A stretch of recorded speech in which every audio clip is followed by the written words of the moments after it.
구약 404쪽에 있는 룻기 2장 1절에서 13절 말씀까지입니다. 한 절씩 교독하시고 우리 13절 말씀은 함께 합독해서 읽겠습니다. 나오미의 남편 엘리멜렉의 친족으로 유력한 자가 있으니 그의 이름은 보아스더라. 모압 여인 룻이 나오미에게 이르되 원하건대 내가 밭으로 가서 내가 누구에게 은혜를 입으면 그를 따라서 이삭을 줍겠나이다 하니 나오미가 그에게 이르되 내 따라 갈지어다 하매 룻이 가서 베는 자를 따라 밭에서 이삭을 줍는데 우연히 엘리멜렉의 친족 보아스에게 속한 밭에 이르렀더라. 마침 보아스가 베들레헴에서부터 와서 베는 자들에게 이르되 여호와께서 너희와 함께 하시기를 원하노라 하니 그들이 대답하되 여호와께서 당신에게 복 주시기를 원하나이다 하니라. 보아스가 베는 자들을 거느린 사안에게 이르되 이는 누구의 소녀냐 하니 베는 자를 거느린 사안이 대답하되 이르되 이는 나오미와 함께 모압 지방에서 돌아온 모압 소녀인데 그의 말이 나로 베는 자를 따라 단 사이에서 이삭을 죽게 하소서 하였고 아침부터 와서는 잠시 집에서 쉰 외에 지금까지 계속하는 중이니이다. 보아스가 룻에게 이르되 내 딸아 들으라. 이삭을 주우러 다른 밭으로 가지 말며 여기서 떠나지 말고 나의 소녀들과 함께 있으라. 그들이 베는 밭을 보고 그들을 따르라. 내가 그 소년들에게 명령하여 너를 건드리지 말라 하였느니라. 목이 마르거든 그릇에 가서 소년들이 기러운 것을 마실지니라 하는지라. 룻이 엎드려 얼굴을 땅에 어대고 절하며 그에게 이르되 나는 이방 여인이거늘 당신이 어찌하여 내게 은혜를 베푸시며 나를 돌보시나이까 하니 보아스가 그에게 대답하여 이르되 내 남편이 죽은 후로 내가 시어머니에게 행한 모든 것과 내 부모와 고국을 떠나 전에 알지 못하던 백성에게로 온 일이 내게 분명히 알려졌느니라. 여호와께서 내게 행한 일에 보답하시기를 원하며 이스라엘의 하나님 여호와께서 그의 날개 아래에 보호를 받으러 온 내게 온전한 상 주시기를 원하노라 하는지라. 합독해서 읽겠습니다. 룻이 이르되 내 주여 내가 당신께 은혜 있기를 원하나이다. 나는 당신의 하녀 중에 하나와도 같지 못하오나 당신이 이 하녀를 위로하시고 마음을 기쁘게 하는 말씀을 하셨나이다 하니라. 아멘. 우리 인생에 우연이라는 일은 없습니다. 우리가 보기에는 우연 같아 보이지만 그 뒤에는 하나님의 섭리의 손길이 숨겨져 있습니다.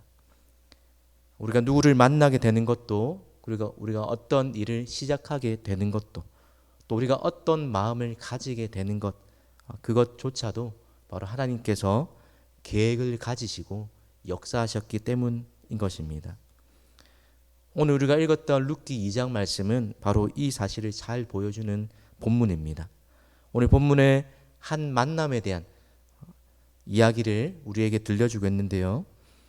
하나님께서 자기 백성을 돌보셔서 나오미가 떠나왔던 고향 땅에 흉년이 그치고 풍년이 시작되어서 양식을 얻게 되었다는 그 소식이 들려오게 되었습니다.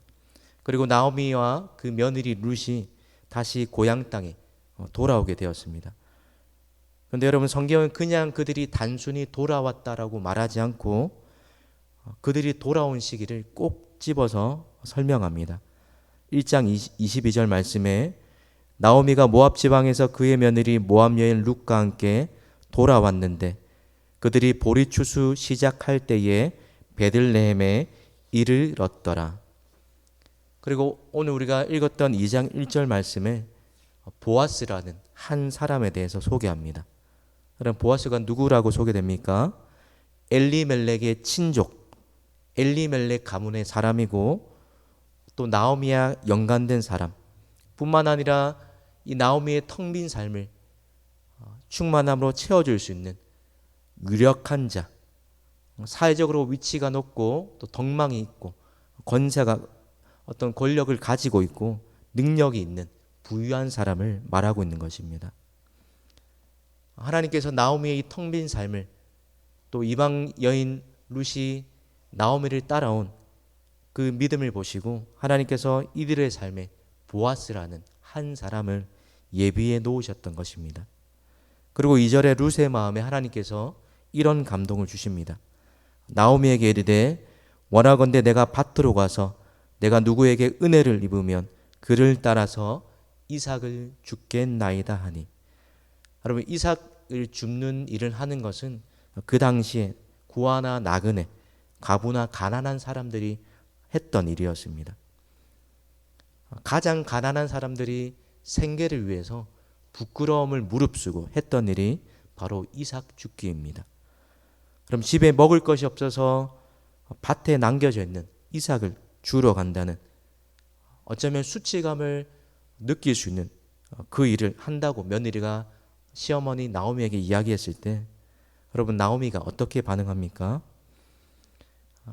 만약 우리의 자녀들이 우리 집에 생계가 어려워서 굳은 일, 어떤 힘든 일을 하게 된다라고 우리에게 찾아와서 말한다면 선뜻 그 일을 하라라고 쉽게 말하기가 망설여질 것입니다.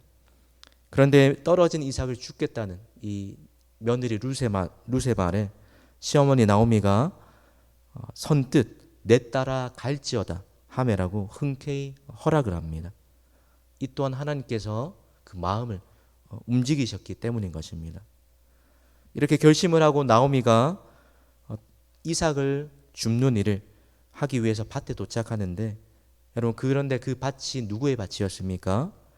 보아스에게 속한 밭이었다고 성경이 기록하고 있습니다. 룻이 보아스의 밭이라고 알고 갔던 것이 아니라 3절에 우연히 가게 되었다고 말합니다. 처음부터 이곳이 보아스의 밭인 줄을 알고 간 것이 아니라 막연하게 그냥 내가 누구에게 은혜를 입으면 이삭을 줍는 일을 하겠다라고 그렇게 결심하고 간 일인데, 그 배후에 하나님께서 이 모든 것들을 주관하고 계셨던 것입니다. 사랑하는 성도 여러분, 이 룻의 인생에 일어나는 일과 마찬가지로 하나님을 믿는 저와 여러분의 삶 또한 우연으로 일어나는 일은 하나도 없습니다. 오늘 한글에는 우연이라고 되어 있는 이 단어의 어떤 영어 성경의 번역을 보면 알고 보니라는 뜻이 담겨 있습니다. 겉으로 보기에는 그냥 우연으로 된 일처럼 보이지만, 그러나 알고 보면 어떤 일입니까? 그 속에 하나님의 계획하심이 있고 인도하심으로 되어진 일이라는 것입니다. 룻이 보아스의 밭에 도착했는데 그때 또 하나님이 룻과 나오미 가정을 계획하신 일이 4절에 이렇게 기록되어 있습니다. 마침 보아스가 베들레헴에서부터 와서, 마침 하나님이 정확한 타이밍에 룻이 이삭 죽기를 하고 있는 그 밭에 하나님이 예비해 놓으신 사람 보아스를 도착하게 하신 것입니다. 하마터면 어떤 드라마의 장면처럼 중요한 주인공들이 한순간에 어긋나서 서로를 알아보지 못하고 지나칠 수도 있을 법한데, 그러나 하나님의 정확한 타이밍과 시간표에 따라서 룻과 보아스가 한 장소에서 만나게 된 것입니다. 그리고 5절에 이렇게 또 이야기합니다. 보아스가 베는 자들을 거느린 사내에게 이르되 이는 누구의 소녀나 하니. 룻이 보아스의 밭에 도착한 바로 그때에 그냥 지나치지 않고 또 보아스의 눈에 룻이라는 이 이방 여인을 하나님이 띄게 하셨습니다.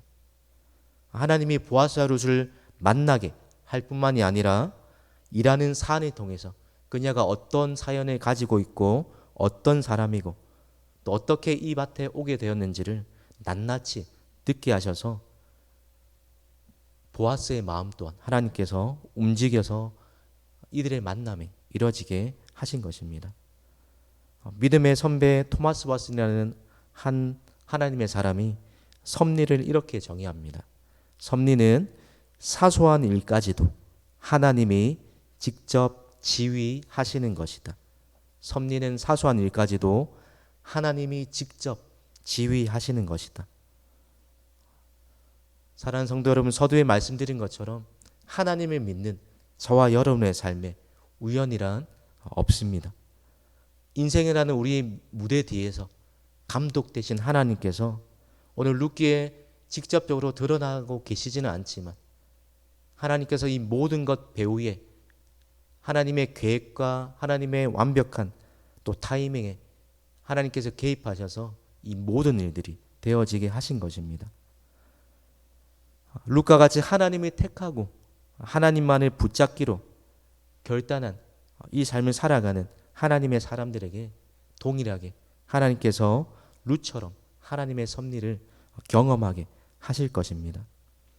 하나님께서 우리 인생의 완벽한 계획과 또 하나님의 또 섭리를 가지고 우리 인생을 인도하신다는 믿음을 가진 사람은 룻과 나오미처럼 어려운 상황에 있다 할지라도 희망을 가질 수가 있습니다. 그 대표적인 예가 누구입니까? 요셉입니다.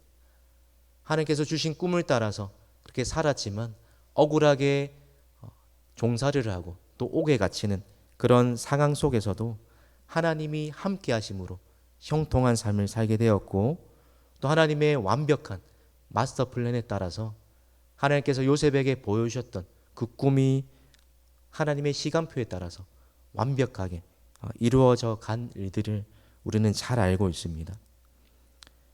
섭리가 주는 유익이 세 가지가 있는데요. 첫 번째는 역경 가운데 우리를 인내하게 하고 형통할 때 감사하게 하고 또 우리가 다 경험하지 못하는 알 수 없는 장래일에 대해서도 이미 우리가 경험했던 그 하나님의 신실하심으로 말미암아 하나님을 굳게 신뢰하면서 나아갈 수 있다는 것이 섭리가 주는 유익인 것입니다.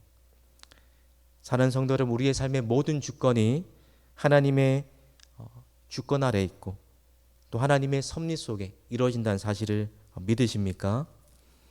지금 여러분이 어떤 자리에 있든지 하나님의 주권과 섭리의 손길에 우리의 한 걸음 한 걸음이 인도되어지고 있다는 사실을 믿고 고백한다면 우리의 삶의 자리가 어떤 형편에 있든지 하나님께 믿음으로 또 감사하고 우리가 당장 어떤 일이 일어날지 모르고 우리의 입술로 우연히 라고 말할 수밖에 없는 일들 속에서도 하나님이 행하실 그 선하신 하나님이 우리의 삶에 행하신 놀라운 일들을 기대함으로 나아갈 수 있을 것입니다. 로마서 8장 28절에 우리가 알거니와 하나님을 사랑하는 자 곧 그 뜻대로 부르심을 입은 자들에게는 모든 것이 합력하여 선을 이룬다고 말씀하고 계십니다. 바라가는 삶에 어렵고 힘든 순간에 처한다 할지라도 우리의 삶을 여전히 인도하시고 섭리하시고 완벽한 계획을 가지고 우리의 삶을 다스리시는 그 하나님을 믿는 믿음을 가지고 또한 여러분의 삶에 놀라운 일을 행하실 그 하나님이 기대하면서 또 하나님이 신뢰하는 믿음으로 오늘 하루를 살아가시는 저와 여러분 되시기를 주님의 이름으로 축복합니다. 기도하겠습니다. 사람이 마음으로 자기의 길을 계획할지라도 그 걸음을 인도하시는 분은 하나님이십니다. 하나님, 우리의 삶에 일어나는 모든 사건과 또 우리가 만나는 모든 만남 가운데 그 모든 것이 우연이 아니라 하나님의 주권 가운데 이루어진 일이요 하나님의 완벽한 계획과 또 시간표에 따라 이루어진 일임을 고백합니다. 하나님, 룻이 보아스를 만난 것처럼 우리의 삶에 일어나는 크고 작은 모든 일들이 우리의 삶을 다스리시고 인도하시는 하나님의 섭리의 손길 가운데 이루어진 일임을 깨닫고 믿을 수 있는 믿음을 허락하여 주옵소서. 하나님, 우리가 만나는 만남 가운데에 룻이 보아스를 만난 것처럼 하나님이 우리 인생에 예비하신 복된 만남이 있게 하시며 뿐만 아니라 우리 또한 하나님의 은혜를 경험한 자처럼 보아스처럼 하나님의 풍성한 은혜와 사랑을 자비를 흘려보낼 수 있는 은혜와 축복의 통로로 쓰임받게 하여 주옵소서. 오늘도 살아가는 모든 우리의 삶의 일거수일투족 가운데에 우리의 삶에 하나님이 계획하시는 일들이 이루어지게 하시며 오늘 하루도 우리의 삶의 모든 형편이 하나님의 손길에 있다는 사실을 믿고 어떤 일로 가든지 하나님 또 넘어지지 않고 절망하지 않고 하나님을 믿는 믿음 가운데에 담대하게 걸어갈 수 있도록 우리와 함께 하시며, 하나님 또 우리가 때로는 어려운 가운데 삶의 형편에 처한다 할지라도 우리를 깊은 소령에서 끌어올리시는 그 하나님의 믿음으로 낭망하지 않는 믿음을 허락하여 주옵소서. 감사드리며 예수님의 이름으로 기도드립니다. 아멘.